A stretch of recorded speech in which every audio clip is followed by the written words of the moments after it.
Good morning, beloveds. After several days of storms, I got an awful night's sleep. I just, yeah, I don't know. So I woke up late and I feel awful, and I'm just like, good news is we have a short one today. So I always warn you what kind of day I'm having because it's going to impact the way I read things. So, All right, it is May 15th.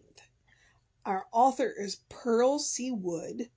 It's from Thinking with God, Daily Thoughts, and it is from the Triangular Church, and it's also 1940, so that's really cool.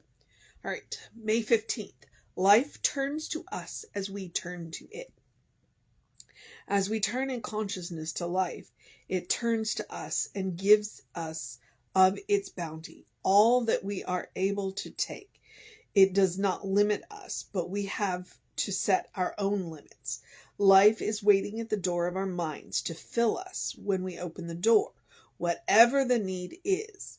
It makes no charges, but it does make a demand, and that is that you open the door and your work is over. Behold, I stand at the door and knock. Any person that will open, I will come in and sup with them, and they with me. The fullness of life doesn't come as a result of search, but as an awakening. Awake, thou that sleepeth. And honestly, that little phrase, life turns to us as we turn to it, you'll find it in a lot of the major religions. It's either Rumi or Hafiz that has that, has a similar thing. In fact, I think they both do. One of them said that joy has been running through the streets, looking for you since you've heard its name, and I think that's Hafiz. And Rumi said, I believe it was Rumi that said, life runs to you when you take a step towards it. I may have the two poets backwards. And those poets are from Islam. And she quoted the knock at the door and I'll enter. That's from the Bible. So from Christianity, I believe there was a similar phrase in Judaism, but I don't remember what it is. And so it's like all of the major religions and probably all of the minor religions, basically it's one of those golden threads. It's like life turns to you when you turn to it. Life runs to you when you run to it. Spirit flows into you when you are consciously aware of it. And so that's what Pearl is asking us to do today. We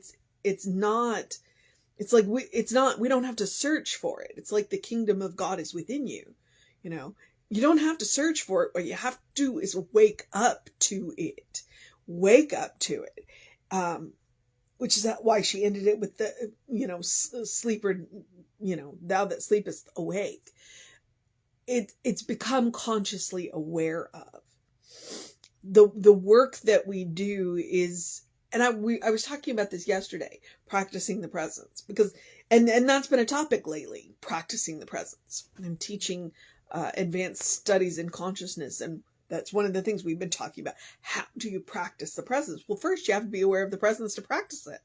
What is the presence? Well, God, spirit, whatever word you want to use, Atman, universe, it's being aware that everything around us has the same source, that we have the same source, that the soul that we use. And I don't know why I find it so comforting to know that the soul is not mine.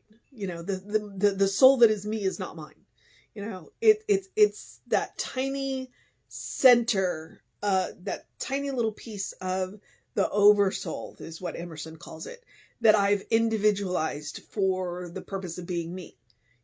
I find it extraordinarily comforting that it's not mine, that it's part of something greater than me, that it's part of a greater whole.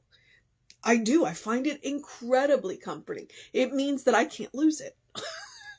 I can't lose it. I can't give it away. I can't do any of that because it's not mine. I have individualized it for the purpose of being me. So in that way, it is mine, but it belongs to me only to a point. And I am aware of that, and like I said, I find it very comforting. I find it very comforting to know that that which is me is part of a greater whole and part of something that is beyond my conception. And she says we limit ourselves, and sometimes we limit ourselves too much. We have to set the limits of what we're willing to accept. That's one of the reasons why I talk about why we have to ask for things. We have to ask for what we are willing to accept. God will give us absolutely everything, but we aren't able to accept everything. But God will always give us what we're willing to accept. And so, what are you willing to accept, and are you willing to work on that? To let it, to get, as we like to call it, a mental equivalent. Are you willing to get a bigger mental equivalent? So it's a very short reading today, but it's one of those, like I said, it's a golden thread. It is one of those truths that I would wager that all of the religions have. Life turns to us as we turn to it. We are going to get out of life what we are willing to put into it, what we are willing to accept from it. So, she says it turns to us and gives us of its bounty all that we are able to take. It does not limit us, but we have to set our own limitations. Life is waiting at the door of our minds to fill us. The only responsibility we have is to open that door. It makes no changes, but does make that demand, and that demand is open the door. And that's it. That's all you have to do. Open the door. And then keep opening the door. Keep opening the door. So that's why we talk about practicing the presence. Keep opening the door. So if you want a mission today, Pearl C. Wood, the mission today, should we choose to accept it, is to open the door. Sounds easy, doesn't it? And yet it is so much more than that. And actually it is. It is easy. Open the door. Be aware of the presence. Be aware of the source of your own being. That is what we are asked to do. And we've had so many amazing teachers, Jesus being one of the, first and foremost, who've said the same thing. But like I said, if you go back and look, all of the major religions have that little golden thread in them. Life turns to us as we turn to it. Life runs to us as we take a step towards it. Practice the presence. Recognize the source. All right. So that's the mission. It's an easy one. And yet, maybe not. Maybe not. It's the same mission every day. We just use different words every day until we spark the one that makes sense to you. All right. The other one is, it's a mission per se, to practice the spiritual practice of doing something loving for yourself, doing something kind for yourself, doing something compassionate for yourself, whatever that looks like. My first suggestion is always to take a deep breath before you speak. But it also looks like taking a walk, taking a nap, sleeping in a little bit, especially when you had a really awful night's sleep. And it looks like eating dessert first occasionally. So I make no bones about the fact that what I'm talking about is self-care. The spiritual principle of doing something loving for yourself, doing something kind for yourself, doing something compassionate for yourself is absolutely about self-care. It's also about making room for joy, hence the eat dessert first. No matter what is going on in the world and in your life, you deserve joy. It is a quality of God. You deserve joy. So you got to make room for it. As she says, as Pearl says, you got to open the door for it. It's a reminder that our life is a special occasion. But I ask you to practice it every day for a variety of reasons. One of which is you are your own best test subject. Another one is which I'm encouraging you to create a habit. I'm encouraging you to create a first response so that no matter what happens, you can respond lovingly, kindly, and compassionately, both to yourself and to others. When you make that well-worn path to the source of your own being, which, by the way, is the source of infinite love, infinite kindness, infinite compassion, then no matter what happens, you've got extra to share. But I also say it every day because you deserve your own love. You deserve your own kindness. You deserve your own compassion. I really do want you to practice on yourself for that reason. Take care of yourself. You deserve it. You deserve love. You deserve kindness. You deserve compassion. And sometimes when the world gets messy, and it does, the only person that's going to give it to you is you. And when you give it to yourself, then you teach other people how to treat you. And that's very important. How you treat yourself will help determine how other people treat you. When you meet people who have done their work and who are awake and practicing the presence, they're going to treat you lovingly and kindly and compassionately. When you meet people who are not, who have forgotten who they are, then they may not treat you lovingly, kindly, compassionately. But when you treat yourself lovingly, kindly, and compassionately, two things are going to happen. One, you're not going to put up with their bad behavior. And two, so you know what you're willing to put up with and what you're not, and what you will walk away from. Two, you teach them, this is the way I will be treated. I will not be treated any other way. So, practice on yourself. It's extraordinarily important. All right. The rest of the suggestions in this situation are to do something to engage your mind and your body. We did go for that bike ride today, and I'm far more awake than I was when I woke up. I do encourage you to drink plenty of water. Hydration is super important. Your brain works better when it's well hydrated. I do encourage you also to early in your day, bright light. There was a little bit of sun this morning for a brief minute. The only patch of blue sky out there, because the rest of the sky is cloudy, is right around the sun. So I wore my sunglasses for a little bit. Fortunately, they'll sit nicely on top of my hat too. So when I don't need them, I can put them up there. But early in your day, bright light, 5-10 minutes early in your day. And artificial light will help too. What I'm talking about is a hormone rhythm. A hormone cycle. It's called the circadian rhythm. And when you do get that bright light early in your day, it will help to reset those. So you'll have more energy during the day, especially if you didn't get a good night's sleep. And hopefully you'll get a better night's sleep the next night.